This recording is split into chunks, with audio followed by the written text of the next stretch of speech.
Hi Friends und willkommen zu diesem neuen Video von uns. Wir sind auf unserer Open-End-Fahrradweltreise in Schweden angekommen und gestern auch an der Ostsee. Hinter mir seht ihr sie und ihr hört sie auch wahrscheinlich. Ich hoffe nicht allzu doll, aber die Ostsee ist ja eigentlich als eher seichtes Gewässer bekannt. Ein bisschen Wind haben wir auch, aber ich habe hier ein Lavalier-Mikrofon da dran. Das sollte also alles kein Problem sein. Wir wollen uns heute mal ein bisschen unsere Fahrradtaschen näher anschauen und die Marke Ortlieb näher anschauen. Von dieser Marke haben wir nämlich noch einige andere Dinge auf unserer Radreise mit dabei, die wir nicht mehr missen wollen. Und einmal vorweg geschickt sei zur Transparenz: Ortlieb hat uns für unsere Radreise die Sachen und die Fahrradtaschen gesponsert. Dieses Video ist aber nicht im Zusammenhang damit entstanden, sondern ist wirklich aus unserer Überzeugung heraus, euch einfach mitteilen zu wollen, was wir alles von der Marke Ortlieb nutzen. Dieses Video wird nicht bezahlt von Ortlieb, sondern einfach nur die Produkte wurden uns zur Verfügung gestellt und diese nutzen wir auch mittlerweile schon ungefähr 2 Jahre. Fangen wir einfach mal mit dem Offensichtlichen an. Das sind die Fahrradtaschen. Ortlieb ist, glaube ich, auch für seine Fahrradtaschen erstmals bekannt geworden und die meisten kennen auch die Fahrradtaschen von Ortlieb und die wollen wir uns jetzt als erstes etwas näher angucken. Wir haben hinten einmal die ganz klassischen Backroller-Taschen. Sie heißen auch Backroller Classic. Die fassen 20 Liter und die haben wir also jeweils hinten an unseren Fahrrädern dran und vorne haben wir die kleineren 12,5 Liter Frontroller oder Sportroller heißen sie auch. Das sind diese hier. Die haben wir also jeweils vorne dran. Und was wir dann noch haben an Taschen, auch ganz bekannt, sind natürlich 2 Lenkertaschen. Die gibt es in verschiedenen Fassungsvermögen. Ich meine, dass das die gängige Variante ist. Es gibt noch eine größer in 8,5 Liter, glaube ich. Das ist, glaube ich, die 7 Liter. Und es gibt auch noch kleinere 5 und 6 Liter. Das ist soweit erstmal zu den Klassiktaschen, die, glaube ich, ja die meisten von euch kennen. Was es noch gibt, was vielleicht noch nicht so viele kennen, sind Add-ons. Add-ons, die ihr noch an die Taschen dran arbeiten könnt, klipsen könnt. Da gibt es dann Material dafür, dann könnt ihr die selber befestigen. Das sind zum einen diese Flaschenhalter. Da kommt also eine 750 Milliliter Flasche noch hinein und somit habt ihr an eurem Fahrrad einfach noch ein bisschen mehr Fassungsvermögen für die Wasserversorgung. Das war für uns sehr gut, denn ich fahre zum Beispiel mit einem Trapezrahmen und habe halt nur eine Flasche an dem Rahmen dran befestigen können, weil der so klein ist. Und das würde auf gar keinen Fall reichen für den ganzen Tag oder für eine Langzeitradreise. Und so waren wir eigentlich sehr froh, dass wir so also noch ein bisschen aufstocken konnten. Und wir haben also jeder noch so einen Flaschenhalter an einer großen Tasche hinten dran und können somit 2 Flaschen nochmal extra transportieren mit Wasser. Noch als Add-on gibt es auch noch kleine Taschen in 2 Größen. Wir haben die etwas größeren Taschen. Das zeige ich euch hier einmal. Die fasst 3,2 Liter. Die gibt es auch noch in 1,6 Liter. Und wir finden die super praktisch für so Dinge wie, zum Beispiel haben wir hier unser Toilettenpapier drin und eine Schaufel. Also diejenigen, die sich jetzt so mit Outdoor und Camping auskennen, die wissen schon, worum es geht. In einer anderen Tasche haben wir aber zum Beispiel da dann auch einfach unseren Benzinkocher, der riecht ja auch immer so ein bisschen unangenehm dann. Das möchte man nicht an die Klamotten zum Beispiel bekommen. Und da ist halt so eine Außentasche oder Outer Pocket, heißt sie auch bei Ortlieb, halt sehr praktisch, um die Dinge auch einfach ein bisschen voneinander zu trennen. Und hoppala. Ja, weiter mit den Taschen machen wir dann einmal mit unserem Rackpack, so genannt. Das ist dieses große Teil. Das ist jetzt ziemlich leer, denn hinter der Kamera ist unser Zelt aufgebaut und da liegen auch unsere Schlafsachen drin, also unsere Schlafsäcke und Isomatten und Kissen und was man nicht alles braucht, um zu campen. Das ist normalerweise in dieser Tasche drin und dieses Rackpack kommt also quer über die hinteren Fahrradtaschen einmal drüber und kann dann sogar hier an den Seiten mit den großen Fahrradtaschen hinten verbunden werden, sodass das auch alles richtig fest sitzt. Und ja, wenn ihr da über Gravel fahrt und über Huckel fahrt, das ist alles gar kein Problem. Das ist ja richtig gut und fest befestigt. Und wir haben hier die mittlere Größe, das sind 49 Liter. Es gibt noch 31 Liter und noch einen riesen Rackpack mit 89 Liter. Aber da ist es dann meiner Meinung nach so, sagt auch Ortlieb, dass 89 Liter halt nicht mehr hinten mit den beiden Fahrradtaschen befestigt werden kann. Das ist halt einfach viel zu groß. Und nur die Größen S und M funktionieren halt so in Kombination mit den ganz normalen Backroller-Taschen.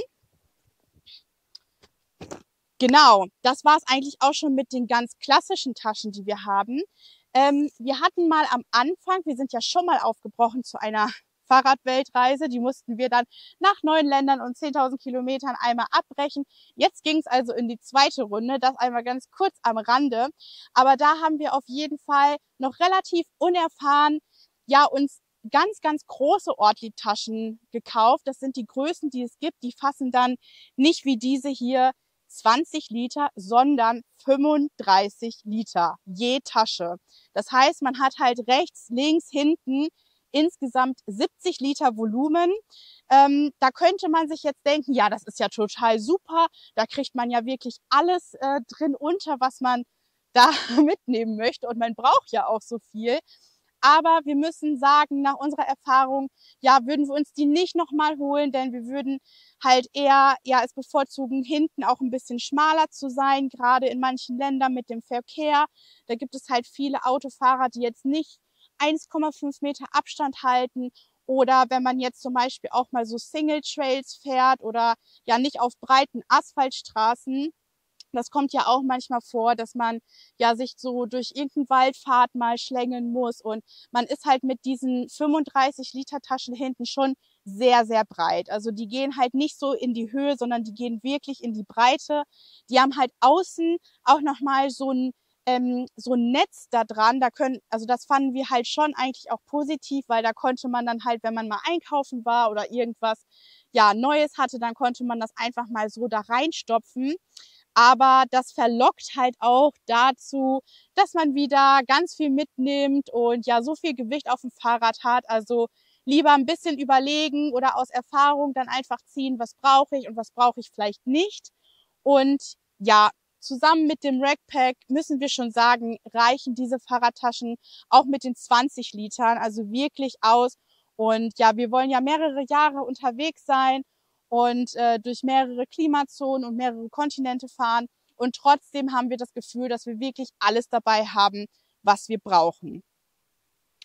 Ja, das jetzt einmal vielleicht abschließend zu den Taschen. Natürlich gibt es halt noch ein sehr großes Repertoire bei Ortlieb. Wir verlinken euch auch alle Produkte, die wir hier vorstellen und die wir benutzen. Da könnt ihr mal schauen. Und wie gesagt, wir haben die Produkte zur Verfügung gestellt bekommen für unsere Radreise. Sind wir sehr dankbar. Aber ja, wir werden jetzt nicht für dieses Video bezahlt. Was wir ansonsten noch außer Fahrradtaschen von Ortlieb haben, ist auch noch sehr interessant für Radreisen. Denn zum Beispiel haben wir hier vorne eine Faltschüssel, nennt sich das. Die gibt es in 5 und in 10 Litern. Das ist hier die 5 Liter und ja, unserer Meinung nach reicht die halt auch aus für die Zwecke, wo wir sie benutzen, was relativ unterschiedliche Zwecke sind. Und zwar seht ihr sie jetzt auch gerade in Aktion. Da weichen nämlich gerade ja Wäschesachen von uns ein. Die habe ich ein bisschen durch oder wollte die ein bisschen durchwaschen und da nutzen wir diese Faltschüssel wirklich oft so, dass wir da einfach ja A, unser Geschirr drin abwaschen, B, unsere Wäsche drin einweichen und waschen, damit mal Wasser holen, irgendwo aus dem Meer, aus dem Fluss, aus dem Bach. Ja, uns da drin auch waschen, also ganz viele Dinge, tolle Dinge auf Radreise, in der Natur, outdoormäßig kann man damit machen. Ja, sie wiegt fast nichts und wenn jetzt kein Wasser mit Seife und Klamotten da drin wären, könnte ich euch das auch zeigen. Die kann man halt super klein und flach vor allen Dingen zusammenfalten, sodass sie eigentlich ja vom Packmaß und vom Gewicht wirklich kaum Platz wegnimmt. Und ja, das ist wirklich auch eins unserer ja, Lieblingsdinge, die wir ja täglich würde ich jetzt nicht sagen, aber wirklich sehr, sehr oft in der Woche auch benutzen. Ja, das Zweite, was halt auch mit Wasser zu tun hat und was wir wirklich tatsächlich täglich benutzen, sind unsere Wassersäcke von Ortlieb. Dieser hier fast 10 Liter und es gibt auch noch die 5 Liter Säcke und ich glaube auch noch einen ganz kleinen mit 2 Liter oder so. Und wir haben hier auf unserer Radreise einmal einen 10 Liter Sack dabei und noch einen 5 Liter Sack. Ich hatte ja eben schon was zu unseren Wasserflaschen am Fahrrad erzählt und ja, wenn man halt viel in der Natur ist und viel wild campt, dann reicht das Wasser aus den Flaschen natürlich nicht für alles, denn ja, wir füllen uns dann meistens zum Ende des Tages hin so einen 10 Liter Sack mit Wasser auf, ja, entweder an natürlichen Wasserquellen oder ja, fragen auch irgendwo bei Menschen mal im Garten nach, wenn wir da vorbeikommen, ob sie uns den voll machen könnten. Das sichert uns zusätzliches Trinkwasser. Das sichert uns aber auch zum Beispiel eine Dusche. Die Säcke kann man wunderbar an einem Baum aufhängen und es gibt hier verschiedene Aufsätze für, also auch einen Duschaufsatz. Und dann kommt durch diesen Duschaufsatz das Wasser also wie aus einer Dusche rausgetröpfelt und man kann sich wunderbar ja in der Natur duschen damit und 10 Liter reichen da auch eigentlich völlig aus. Also diese Wassersäcke sind wirklich für uns unverzichtbar. Das ist schon fast lebensnotwendig, würde ich sagen, wenn man auf Langzeitradreise ist. Und ja, wir haben die mittlerweile jetzt auch schon knapp 2 Jahre, hatten damit echt wenig Probleme oder gar keine Probleme. Natürlich, wenn man die so oft benutzt, täglich, die liegen irgendwo auf Stein, im Sand und im Dreck und man müsste die halt schon von Zeit zu Zeit irgendwann mal austauschen, weil man hat ja hier drin auch immer Wasser und Flüssigkeit. Wir haben mal von anderen gehört, dass sie meinten, ja, die fangen an zu riechen oder so, aber das können wir tatsächlich gar nicht bestätigen. Also nee, ich rieche da jetzt auch noch mal dran, aber klar, bei den Taschen ist es tatsächlich so, da würden wir sagen und haben auch von vielen, vielen Langzeitradreisenden gehört, die haben jahrelang gehalten, die haben so viel mitgemacht und Ortlieb hat da ja auch ja eine ganz besondere Garantie oder die reparieren eigentlich alles, man kann alles einschicken und es ist sehr nachhaltig auf jeden Fall das Ganze. Bei diesen Wassersäcken würde ich aber schon sagen, klar, irgendwann nach ein paar Jahren muss man sich da wahrscheinlich auch mal was Neues besorgen. Das einmal so viel dazu. Dann haben wir noch einen Sack oder ich muss mal nachgucken, wie es Ortlieb bezeichnet. Ich glaube, das ist ein wasserdichter Sack. Ich blende es ein, ich nenne es jetzt einfach mal Sack. Es ist so eine Rolle und die gibt es auch in verschiedenen Größen, ist also auch noch komplett wasserdicht. Und wir haben die hier in 35 Liter. Ich müsste das jetzt auch einblenden, in was für Liter die es noch alles gibt, weil das habe ich jetzt nicht so auf dem Schirm. Auf jeden Fall sind das einige Größen, die es da gibt. Und da haben wir zum Beispiel unser Zelt drin. Das hat halt Fabian noch zusätzlich zum Rackpack und zu den Taschen hinten. Es entsteht so eine kleine Lücke, ein kleiner Hohlraum zwischen den Taschen und dem Rackpack. Und wenn hier der Gepäckträger ist die Rolle da nicht quer, sondern längst drin. Und es passt also perfekt. Ich blende euch das auf jeden Fall auch nochmal ein, wie Fabian damit aussieht, damit ihr ja wisst, auch von meinen ganzen Erzählungen jetzt, wie ich das genau meine. Auf jeden Fall ist das halt nochmal zusätzlich sehr gut für uns, um einfach das Zelt zu transportieren und ja, das auch noch einzeln zu haben, weil es ist ja schon manchmal so, wenn wir jetzt nicht so schönes Wetter haben wie hier, es regnet ja auch leider mal, dann ist das Zelt halt nass und wir möchten das nicht so gerne, dass das nasse Zelt dann ja irgendwie mit anderen Klamotten zusammen in einer Tasche ist und da vor sich hin, ja, suppt und schimmelt oder so vielleicht. Genau. Als allerletztes von Ortlieb gehört auch noch ein bisschen mit zu den Taschen, aber es geht eher um das Innenleben. Die Produkte sind noch gar nicht so alt, die sind jetzt relativ neu auch ins Sortiment gekommen. Das ist hier dieses Dreier-Set an verschieden großen, kleinen Taschen. Die sind perfekt dafür gemacht, dass sie also in die Backroller-Taschen oder Frontroller-Taschen auch reinpassen. Die kann man einzeln kaufen, man kann aber sich auch dieses ganze Set kaufen und so kann man sich also in den Taschen ein bisschen besser organisieren und wir haben hier wirklich ganz unterschiedliche Sachen drin. In diesem kleinen Täschchen, was so ein bisschen aussieht wie eine Handtasche, aber es natürlich nicht ist, ist unsere ganze Apotheke drin. Ja, Tabletten, Cremes, was man halt so ein bisschen braucht für den Notfall oder auch ein bisschen weniger für den Notfall, aber auf jeden Fall, dass wir uns ja medizinisch versorgen können. Das hier haben wir hier alles gemeinsam drin.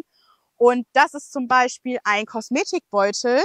Das kann ich euch noch mal zeigen. Der hat hier auch noch eine Aufhängung. Den kann man also auch noch aufhängen. Der hat hier dann noch mal einen Reißverschluss und auch ein Spiegel mit dabei. Hier haben wir zum Beispiel unsere Elektronik drin. Also ganz unterschiedliche Sachen. Das ist natürlich wirklich euch überlassen, für was ihr diese Taschen benötigt. Wir empfinden die als große Hilfe, sich einfach in diesen großen Ortlieb-Taschen, man hat ja auch ein paar davon, wirklich gut zu organisieren. Ja, ich glaube, jetzt habe ich das in kurzer Zeit relativ schnell über die Bühne gebracht, euch einfach mal unsere ganzen Produkte von Ortlieb wirklich vorzustellen. Und ja, ich hoffe, ich konnte euch das ein bisschen näher bringen. Und diejenigen, die jetzt noch gar nicht so viel Radreiseerfahrung haben, für die war bestimmt was Neues mit dabei. Und ja, für alle alten Hasen bin ich natürlich oder sind wir natürlich gespannt auf euer Feedback, auf eure Meinung. Was habt ihr für Erfahrungen gemacht? Fahrt ihr auch mit Ortlieb oder ja, fahrt ihr mit ganz anderen Marken? Es gibt natürlich 1000 Marken, die Fahrradtaschen herstellen. Wir durften auch schon einige davon mal testen, müssen aber tatsächlich sagen, dass wir immer wieder bei Ortlieb gelandet sind, was einfach die absolute Wasserdichtigkeit angeht. Also wir haben bei anderen Taschen immer die Erfahrung gemacht, auch wenn die als wasserdicht ja angegeben wurden, dass es doch nicht ganz hingehauen hat und die nicht wirklich wasserdicht waren und ja, haben auch von vielen anderen Radreisenden, die wir auch in verschiedenen Ländern schon getroffen haben, sehr vieles über andere Marken gehört, was nicht so positiv war, was die Langlebigkeit angeht. Und ich glaube, also wir persönlich finden einfach, da ist Ortlieb ungeschlagen. Und wenn man wirklich etwas für Langzeit sucht und was Verlässliches sucht und Qualitatives sucht, dann sollte man sich doch wirklich bei Ortlieb umsehen. Das ist meine Meinung. Schreibt uns eure Meinung gerne in die Kommentare. Und ansonsten sage ich ciao und bis zum nächsten Mal.